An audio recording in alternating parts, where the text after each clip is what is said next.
Welcome to this week's episode of the Real Country File. I'm here actually with Ollie today at the Arable Show in Shropshire, which is an event for arable farmers to learn more about different varieties and brands of arable products to help them get the best out of their yields. So we'll be having a look later on with Stephen Lowe is catching up with Ben Briggs, who's editor of the Farmer's Guardian, and I myself actually will be looking at the field nurse equipment and the procedures that they do at Brockholes Livestock Market. But first of all, we must say a massive thank you to Elmsom's Seeds, who have sponsored this particular episode. So let's have a chat with Toby in the field now. So this is Bamford winter wheat. It is the most marketable variety on the UK scene at the moment. Newly recommended last year.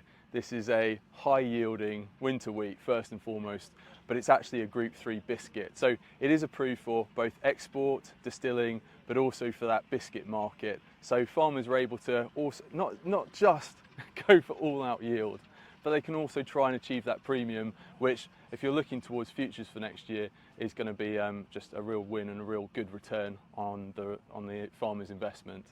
Excellent agronomics to it, as well as the quality. So its Hagberg falling number is 239 and its specific weight is 78 and above. So really for growers, this is a solid bomb-proof variety that will get out of it whatever they put into it. Yeah, so if you want to check out Elmsom's, their website is probably below here now, and go and have a look at the different varieties they do that are on the recommended list. Now, over to Stephen, who's chatting to Ben Briggs, who used to be the editor of the Farmer's Guardian. On this week's edition of The Real Country File, we've come to catch up with our very good friend, Ben Briggs, formerly of the Farmer's Guardian, but across lots of stories and lots of kind of feeling in the farming community in the UK. With an election looming, Ben, what are your thoughts for farmers at the minute? Where are we at? What's good, what's bad, what's ugly? Yeah, I mean, I think we're at a point where people want change. I think the Tory government has been in for 13, 14 years now. I think there is a feeling within the country as a whole that that it's time for change, but it's just what that change is going to look like. And I think for farming, it's just really, really fascinating. You have a rural community and a rural vote that tends to be true blue, tends to go towards the Conservative Party. But I think the reality now is that the demographics of a lot of our rural areas have changed hugely. As we stand here in my home village of Ribchester, you know, it's probably a real mix. So it's what are we going to get and what are we going to get for farming? Labour, Daniel Zeichner, the shadow DEFRA secretary for a long, long time, he's quite well thought of in farming circles. But then you have this issue with the farming community, that some of Labour's policies are kind of diametrically opposed to really what they're about. So you got that they want to cancel the badger, which a lot of farmers, and I would agree with it, you know, they would balk at it, and I would agree at that because the data tends to show that it's you know, that it's had positive results. You've also got other things like right to roam, which actually Labour have rowed back on a little bit, but still is a really symbolic issue. So it's going to be interesting what we do there. The Conservatives, if you look at the polling at the moment, it's not making good reading for them. So what state are they going to be left in after that? You've got Reform, which is being very, very jingoistic, but I know that some of that is going to resonate with farmers. You've got an anti-migration agenda. You've got a thing that you're going to pump £3 billion into farming. It's just they don't say how. And I think that's the crucial thing about those. It's emotive, it's that we're going to support farmers, we're going to support food production, but the reality is we need to see the detail on it. So I think it's probably the most fascinating election at the most fascinating time that we've had for a very, very long time. And when we wake up on July 5th, or if I'm covering it locally, it's just going to be really, really interesting to see how it pans out. In rural communities like this, you get a mixture, don't you? Your local MPs have got urban conurbation and then rural villages. When they're knocking on doors, or chapping as they call it, I think, if they're knocking on your door and you're in a rural community, what would you say? What would you suggest that people ask them to maybe drill down into a bit of detail? What's the one bit you think that we should be focusing on in rural communities? So I tend to split it into two different elements. So within your rural community, as we stand here in a village like this in the Ribble Valley, which has become increasingly gentrified over the past generation, you've got increasingly aspirational people who want to live here. And what does that do? Well, it bumps up your house price. And I think for me, one of the biggest things that communities like Ribchester and many others in the Ribble Valley need is affordable homes. How do we keep the people who have grown up here, who have lived here all their lives, but can't necessarily afford the house prices? How do we retain them within this community and allow us to retain the vibrancy of the community as a whole, with children at the local school, people supporting the local pub, so it doesn't just become a transient place? So I think that's one element of it, you know, local services, bus services, that side of it. Rural communities as well, how do we actually have a proper rational voice for the farming community? You know, we have had a set of policymakers who for over a decade have just believed wholeheartedly that you can import food from anywhere in the world. You know, that we knew that was a fallacy 5, 6, 7 years ago, but they continued with it. You know, the great doyen of Brexit, Boris Johnson, you could clearly see from what him and his government believed is that you could just import food from wherever in the world. And yet you have conflicts in Ukraine, you have what's going on in the Middle East, and I think that has shown up their arrogance massively. So it's, what do we do now? How do we support homegrown agriculture? How do we support homegrown food production? And I'm not saying it's going to go back to direct payments or headage payments, because that's unlikely to ever happen, whichever party gets into power. But we have to respect the farming community, we have to support agriculture, and we have to have policies that allow people to produce food.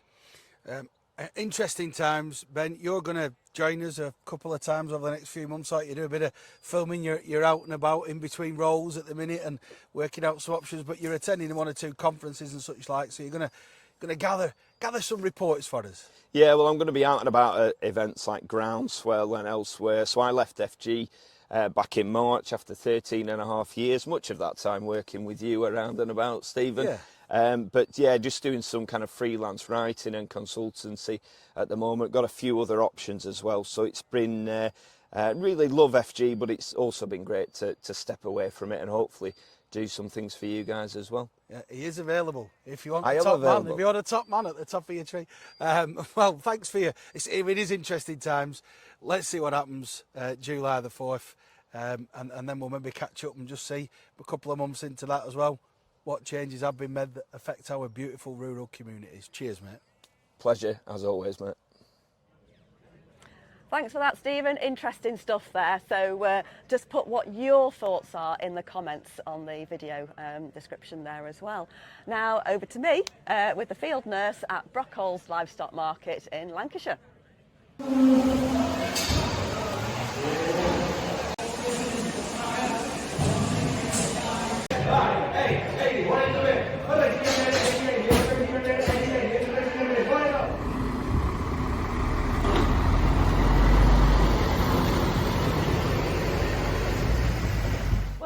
It's a dreary old day again outside, unfortunately. It's been raining all morning. I'm here at Brockholes Livestock Market, but I've come into the lovely warm cabin of the field nurse here with Nina. So Nina, what am I doing sat here in a trailer? What do you actually provide here in this cabin? Well, this is permanently here at Brock Auction. Okay. So we class this as our drop-in clinic.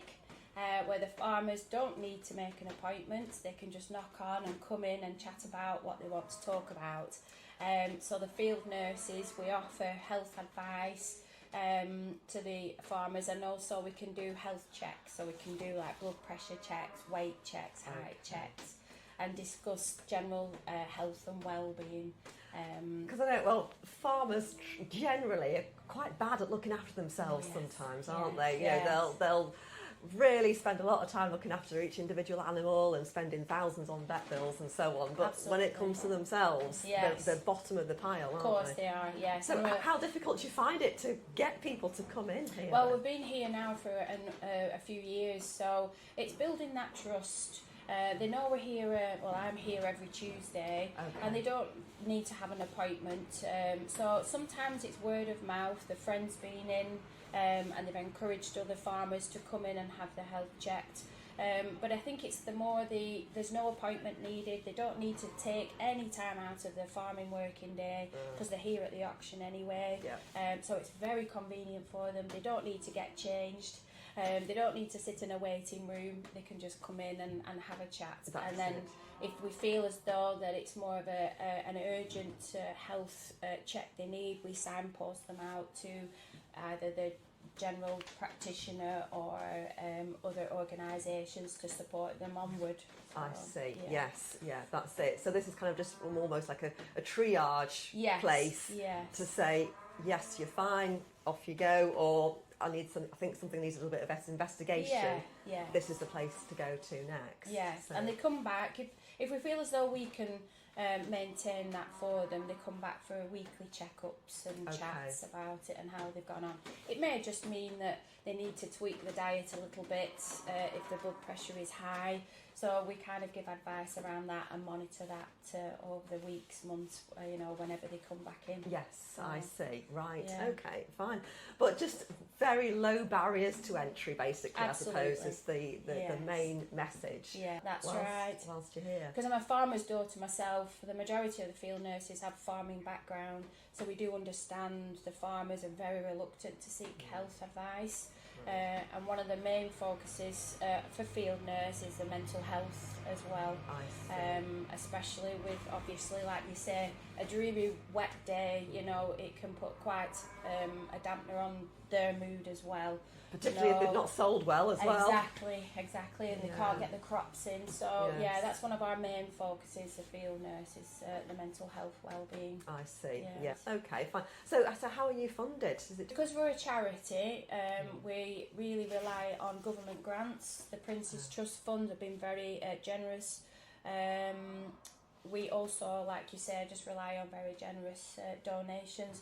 The young farmers really do support us, the clubs. They hold dances and events, and then they do donate, it's like the tractor runs they have, and that they do donate the money towards us as well. So we're very well supported there. Yes, I see. Yeah. And then it's special birthdays and that, and then we donated the money instead of receiving presents. They pop one of the boxes at the back of the function, they put money into that for us as well. Yes, I see, right, because it's very much a community focus, I suppose, isn't Absolutely. it, and everybody pulling together. So, okay, brilliant. Yeah. And from a medical point of view, if anybody's watching and they don't have a field nurse on their doorstep, what sort of things do people need to monitor when they're on a farm, just generally? Is it kind of back care or just checking your own blood pressure every now and again? Yeah, it's always good to have, they're not very expensive. They're always good to have a blood pressure machine that you can buy from the chemist. And like I say, they're not expensive. Just to keep an eye on your blood pressure. Obviously, eating and sleeping well is vital as well, because it's a physical job, and it's 7 days a week if you don't get any time off. So it's basically looking after yourself physically, and then relying on your family and friends for your mental health well-being as well if you are struggling. But just physically to keep a check on your blood pressure is a great start, because that really can then identify other health issues as well that potentially may be there, and not necessarily have any symptoms. You may feel quite well with a very high blood pressure, but other things may be, rumbling underneath. Yes, yeah, Yeah. that's it. So Yeah. I suppose the general message is look after yourself as much as you possibly can, because if you start to deteriorate, you're no good as a farmer. No, So no, and who's going to do the work on the farm? that's it, absolutely. So keep fit for farming, I think, Absolutely. is the conclusion on that. All right, thanks very much, Absolutely. Dina. Thank you, Angela. Okay. Thank you. Thanks for that, Angela. Now, thanks again as well to Elmson's Seeds for sponsoring this week's episode. Don't forget, check them out on their website, and we'll see you next time.